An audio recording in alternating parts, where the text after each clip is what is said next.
नमस्कार, स्वागत है आपका। मैं हूं आपके साथ गुंजन। चंद्रयान 3 अब चांद के बेहद करीब पहुंच चुका है। आज का दिन बेहद खास है क्योंकि आखिरी जो पड़ाव है वो अगर चंद्रयान पार कर लेता है तो ऐसे में संभावना और ज्यादा बढ़ जाती है दक्षिणी ध्रुव पर विक्रम लैंडिंग की। और इसी बीच एक बड़ी खबर आपको बता दें कि मिशन चंद्रयान 3 के लिए आज का दिन बेहद अहम है। कई मायनों में यह दिन बेहद खास है क्योंकि उसके बाद आखिरी पड़ाव 23 अगस्त को होगा। मिशन की अहम प्रक्रिया को आज अंजाम दिया जा रहा है, ये बड़ी जानकारी आपको दे दें। आज मॉड्यूल 2 2 हिस्सों में अलग हो जाएगा और आज के बाद लैंडिंग हो सकती है 23 अगस्त को।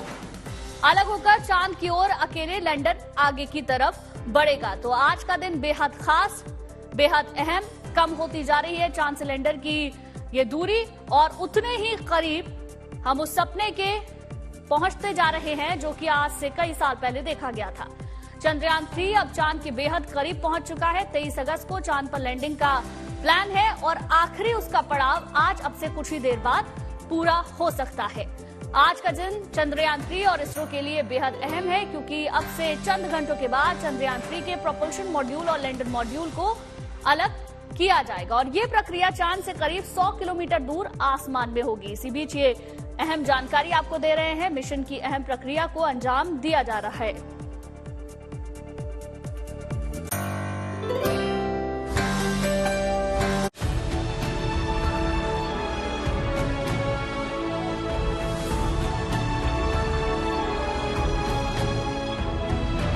चंदा मामा अब दूर नहीं। चांद के बेहद करीब चंद्रयान 3।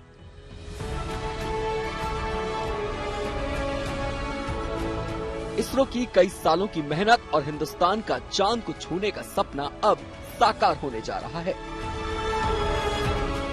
चांद पर पहुंचने की दिशा में चंद्रयान 3 के लिए आज एक अहम पड़ाव है जो चंद्रमा के दक्षिणी ध्रुव पर चंद्रयान 3 की लैंडिंग को और भी पुख्ता करेगा। दरअसल इसरो आज दोपहर करीब 2:30 बजे चंद्रयान 3 के प्रोपल्शन मॉड्यूल और लैंडर मॉड्यूल को अलग करेगा। उस वक्त चंद्रयान 3 चांद से करीब 100 किलोमीटर की दूरी पर गोलाकार कक्षा में मौजूद होगा।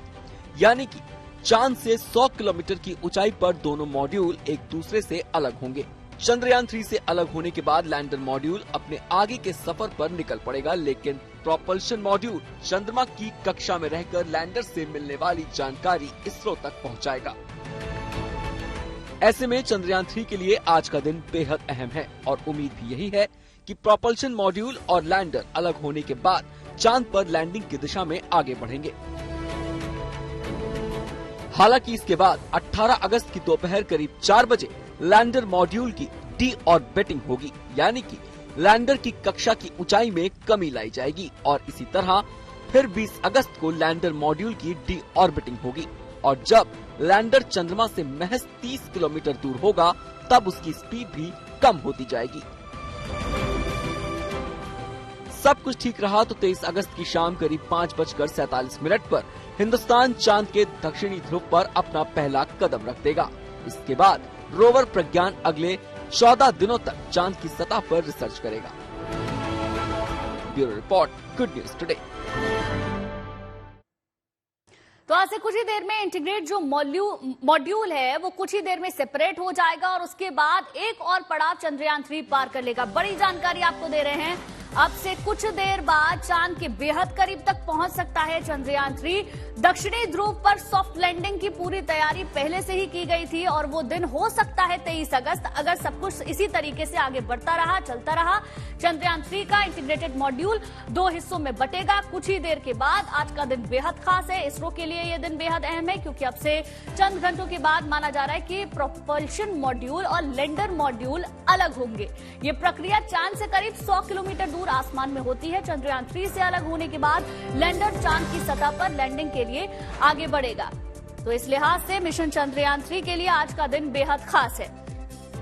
और हमारे साथ खास मेहमान के सिद्धार्थ साइंटिस्ट हैं, वो जुड़ गए हैं। उनसे थोड़ा सा इस पूरी प्रक्रिया को आसान भाषा में समझने की कोशिश करेंगे। सर बहुत बहुत स्वागत सबसे पहले तो गुड न्यूज टुडे पर आपका। थैंक यू, धन्यवाद आपका।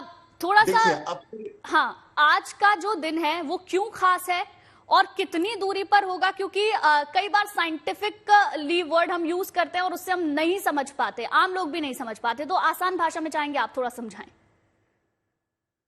देखिए, अब 100 किलोमीटर की दूरी पर है चंद्रयान और वो प्रोपल्शन मॉड्यूल से अलग हो चुका है।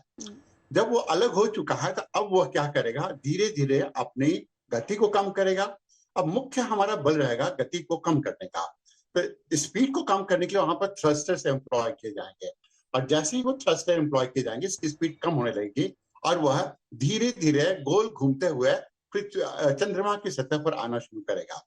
जब चंद्रमा की सतह पर आना शुरू करेगा तब हम लोग को 2-3 बातों का ध्यान रखना पड़ेगा। एक तो यह है कि इसके जितने भी थ्रस्टर हैं, थ्रस्टर मतलब जैसे कि आप प्लेन पे चलती हैं तो पीछे से उसके जो जेट इंजन से धुआं निकलता है वह उल्टी दिशा में निकलने लगता है जब वो लैंड करता है।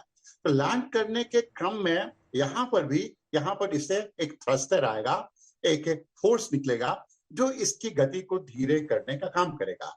जैसे इसकी गति धीरे होगी और नीचे उतरना शुरू होगा तो हमें यह ध्यान देना पड़ेगा कि टिल्ट नहीं हो।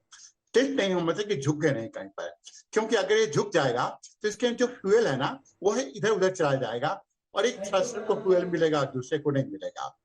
तीसरी बात का हम लोग को ध्यान देना पड़ेगा इस स्थान पर कि जैसे ये नीचे की ओर आ रहा है तो जब सेंसर इसमें लगे हुए हैं वो सेंसर इसे बताएंगे कहाँ उतरना है।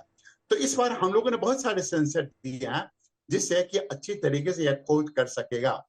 अब हम लोग को यह देखना है कि अगर मान लेते हैं एक सिस्टम फेल कर जाए तो दूसरा सिस्टम काम करना शुरू कर देगा, दूसरा फेल कर जाए तो तीसरा। इस हिसाब से इसमें इसको फेलियर प्रूफ बनाने का काम किया गया है।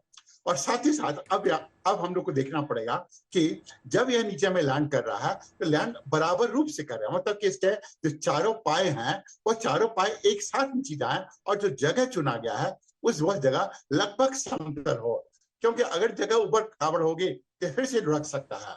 इतना ही नहीं, हम लोगों ने इस बात का भी ध्यान रखा है यहाँ पर कि अगर कुछ ऐसा होता है कि इसके सोलर पैनल में दिक्कत आती है तो सोलर पैनल को और चौड़ा भी किया गया है जिससे वह अधिक से अधिक ऊर्जा ले सके। तो यह ईंधन के संदर्भ में अच्छा, ऊर्जा के संदर्भ में अच्छा रहेगा और इसी रूप में यह आगे किसकी जर्नी चलेगी, आगे किसकी यात्रा चलने वाली है। के सिद्धार्थ जी, हम लगातार सुन रहे हैं कि आज का दिन इंपॉर्टेंट है और आगे की तरफ चंद्रयान बढ़ेगा और ऑर्बिट में चक्कर लगाएगा, लेकिन कई सारी स्टेजेस हैं इसमें भी। जैसे जैसे चंद्रयान आगे बढ़ रहा है स्टेजेस क्रूशियल होती जा रही हैं, वो थोड़ा सा आप समझाएं। एक बार आप फिर से सवाल करेंगे, सवाल हमें शायद ठीक से समझ में नहीं आया। सवाल मेरा ये है, जैसे जैसे चंद्रयान आगे बढ़ता जा रहा है कई सारी स्टेजेस को पार कर रहा है, तो वो स्टेजेस इतनी क्रूशियल क्यों है और आगे बढ़ना इतना ज्यादा सॉफ्ट लैंडिंग के लिए जरूरी क्यों है? उस क्रूशियल स्टेज को पार करके वो थोड़ा सा समझाएं। देखिए, सॉफ्ट लैंडिंग में हम लोग को 2-3 बातों का ध्यान रखना पड़ता है। एक तो सॉफ्ट लैंडिंग जहां पर हो रही है जिस स्थान पर, उस स्थान से धूल भी निकलेगा क्योंकि थ्रस्टर वहां पर जाएंगे और वह धूल अगर आकर चंद्रयान से चिपक गया तो हो सकता है चंद्रयान के कोई दरवाजे खुले भी नहीं। तो हम लोग को इस बात का ध्यान रखना पड़ेगा।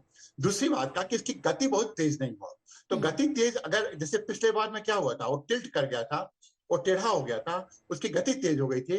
तो इस बार हम लोगों ने यह काम किया है कि उसकी गति इतनी तेज नहीं हो कि वह धड़ाम से गिर जाए जैसे पिछले बार में गिरा था और चारों का निश्चित हो गया था। तो उस गति को धीमे रखने के लिए हम लोगों ने ईंधन भी डाला है और इतना ही नहीं कि वह गति ठीक ठाक रहे, वहां पर आर्टिफिशियल इंटेलिजेंस का हम लोगों ने सहारा लिया है वहां पर।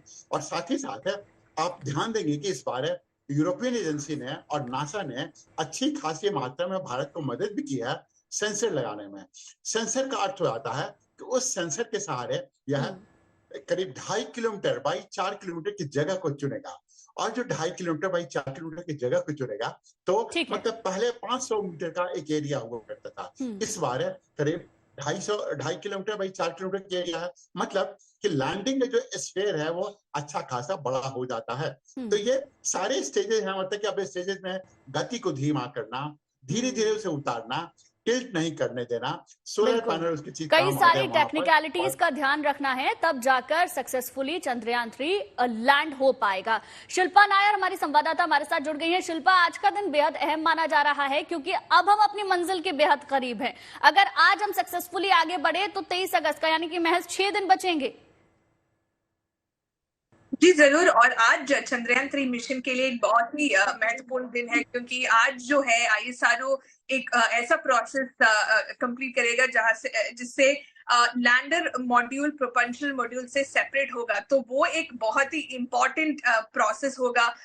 अभी तक जो भी प्रोसेसेस ISRO ने कंप्लीट किया है वो सक्सेसफुल रहा है। जो भी ऑर्बिट मैन्यूवर्स जो है वो सब सक्सेसफुल हो चुका है।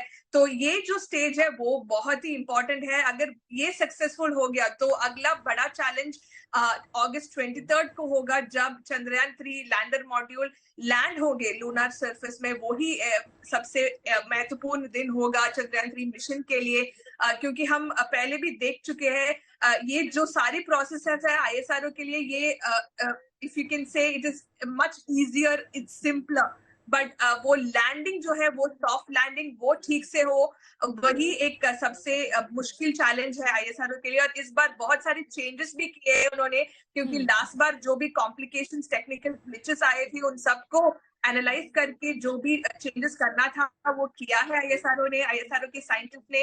और अगस्त 23 5:30 बजे शाम को 5:30 बजे तकरीबन ये लैंडर मॉड्यूल लैंड होगा लूनर सरफेस में। तो अभी ISRO से अपडेट का इंतजार है, कैसा रहा ये सेपरेशन प्रोसेस, जो लैंडर मॉड्यूल और प्रोपल्शन मॉड्यूल का सेपरेशन प्रोसेस कैसा हुआ, उसका अपडेट हमें अभी वेट करना पड़ेगा ISRO से। लेकिन अभी तक जो सारे जो मैन्यूवर्स किए हैं ISRO ने वो सब सक्सेसफुल रहे। बिल्कुल बिल्कुल, थोड़ा सा हमें इंतजार करना होगा। शिल्पा, बहुत बहुत शुक्रिया आपका पूरी जानकारी देने के लिए और हमसे बातचीत करने के लिए।